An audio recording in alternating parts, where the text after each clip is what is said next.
How many of you all got into an argument just this week? Some, you, not you, nah, we're not gonna tell you, your friend. How many of your friends got into an argument this week? Yeah, some of y'all don't wanna raise your hand because the person sitting right next to you. Just look at me. Look straight ahead. He that answereth a matter before he heareth it is folly and shame unto himself. I studied up on this church. This ain't just your tickle your ears church. Y'all learn stuff over here, so I had to come with it together.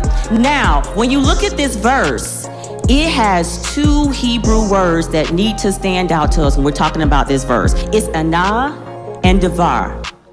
Anah is the Hebrew word for answer, but it doesn't sound like our word for answer. What we know is that in certain languages, we don't have the exact translation into English, so we have to come up with the best word we possibly can. Here's what it actually means in the Hebrew. It means I answer as if I understand. How many of you have a friend that worked with somebody that get in those meetings and answer like they understand? Now you know they don't know what they talking about. Y'all texting under the table like, when is this fool gonna stop talking? So we can go do the work that we know he not gonna do. Because he stole my last idea, and that failed because it was my idea and he tried to do it. But he answering like he understands. And so that verse is talking about not just answer as in you ask a question, I answer, but I answer like I understand. That's a fool. The other word in there is like one of the most powerful words in Hebrew, and that is the word matter. That's davar.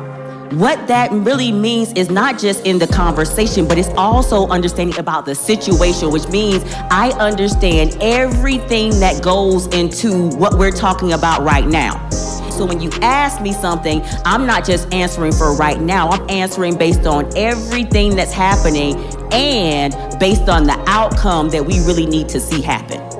So now when we look at this verse, it looks very different than what we actually understand it to be, right? It's not just, oh, an answer. It really turns into, when we put it all together, the person who speaks into a situation before truly listening and understanding reveals deep foolishness and ultimately embarrasses themselves. One of the things I value is when we read the word, we have to do more than take a verse.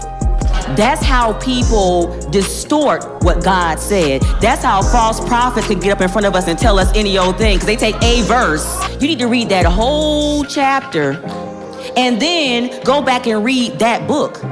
But chapter 18 specifically is talking about communication. It's teaching us how to effectively communicate with one another. If you read the Bible, you will understand more and more why you need to read the Bible more and more. Because it starts to reveal some stuff to you, some stuff that you are under, like, Lord, why?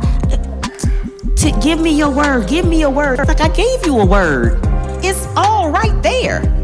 You asking for a revelation. When is the prophet going to prophet? Look, I gave you a word. You ain't read that yet.